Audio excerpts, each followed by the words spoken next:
అదే RTV app వార్తల్ని క్షణాల్లో చదివే అవకాశం ఉంటుంది. ఒక న్యూస్ పేపర్, ఒక టెలివిజన్ ఛానల్ మీ చేతుల్లో ఎప్పుడూ ఉంటాయి.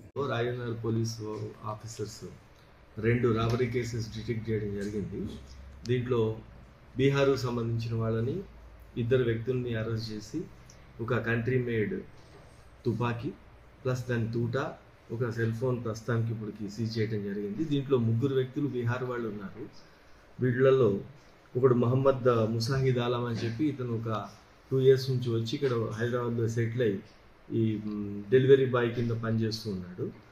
అతనికి సంబంధించిన మహమ్మద్ దిల్బేర్ అని అదే ఊరు నుంచి వచ్చారు. వీళ్ళిద్దరిని చూసిన తర్వాత ఇంకొక అతను కూడా షానవాజ్ అంటే కూడా బీహార్ నుంచి వచ్చాడు. వీళ్ళ 3 ఈ డెలివరీ ఇదంతా చేసేటప్పుడు ఆ ఇన్కమ్ సరిపోవట్లేదని అక్కడ ఈజీగా ఉంది అని ఒక 8,000 పెట్టి ఆ కంట్రీ మేడ్ తుపాకీ తీసుకురావటం. దాని తర్వాత ఇది ఒక 1 month నుంచి ఈ అఫెన్స్లు ఇది స్టార్ట్ చేశారు.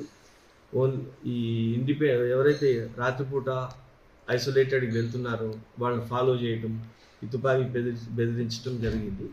దీంట్లో మొదటగా ఒకసారి ఒక ఫోను 11,000 రూపాయలు ఒక వ్యక్తి మనకి అత్తాపూర్లో తీసుకున్నప్పుడు వీళ్ళు మన లోకల్ డిఐ విజయ్ వీళ్ళందరూ వాళ్ళ టీంలో ఉన్న వాళ్ళని ట్రాక్ చేసి వాళ్ళని పట్టుకోవడం జరిగింది. అతను ఇప్పటికీ 2 FIRs రిజిస్టర్ అయి ఉన్నాయి. ఇంత ముందు కూడా ఒక ఫోను, ఒక అతని దగ్గర 200 రూపాయలు బెదిరించి తుపాకీ బెదిరించి తీసుకెళ్ళింది. వీళ్ళ దగ్గర ఉన్న మోటార్ సైకిల్ కూడా ఒకటి సీజ్ చేయడం జరిగింది. అది దొంగతనందా లేదా అనేది ఇప్పుడు ఇంకా వెరిఫై చేస్తున్నాం. రేపు పోలీస్ కస్టడీ తీసుకున్న తర్వాత మిగతా అన్ని వెరిఫై చేస్తాం. అట్లనే మన దగ్గర 18th రోజు కూడా ఒకటి గ్రేవ్ హెచ్బి అయింది. దీంట్లో కూడా 3 వ్యక్తులు కలిసి చేశారు.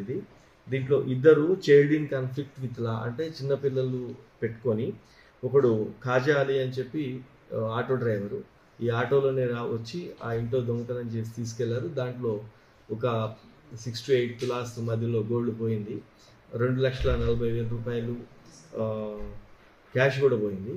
దాంట్లో ఈ ఆటోని సీజ్ చేయటము, వీళ్ళని ఈ పిల్లల్ని 2 పట్టుకున్నారు. వాళ్ళ పేరెంట్స్కి ఇంటిమేట్ చేసి వాళ్ళని ఆ జువెనైల్ దగ్గర బోర్డులో ప్రొడ్యూస్ చేయడం జరుగుతుంది. ఖాజా అలీ కోసం టీం గాలిస్తుంది, పట్టుకుంటాం. ఇవి 2 కేసులు ఈ రాజేంద్ర నగర్ పోలీసు వాళ్ళు పట్టుకున్నారు. ఈ బీహార్కి సంబంధించిన మన దగ్గర ఇండస్ట్రియల్ లేబర్ ఉంది. మీ అందరి ద్వారా విజ్ఞప్తి చేసేది ఏంటంటే, మన ఆ లేబర్ క్యాంప్స్లో కానీ ఆ ఫ్యాక్టరీస్ దగ్గర పనిచేసే వాళ్ళు కానీ ఎవరైనా ఇటువంటి వెపన్ సంబంధించిన ఏ చిన్న ఇన్ఫర్మేషన్ ఉన్నా పోలీస్కి ఇన్ఫర్మేషన్ పాస్ ఆన్ చేస్తే వాళ్ళు ఈ సొసైటీకి హెల్ప్ చేసిన వాళ్ళు అవుతారు. మరిన్ని వీడియోస్ కోసం ఛానల్ ని సబ్స్క్రైబ్ చేయండి. లేటెస్ట్ అప్డేట్స్ కోసం వాట్సాప్ ఛానల్ ని ఫాలో చేయండి. అండ్ లింక్ డిస్క్రిప్షన్ లో ఉంది.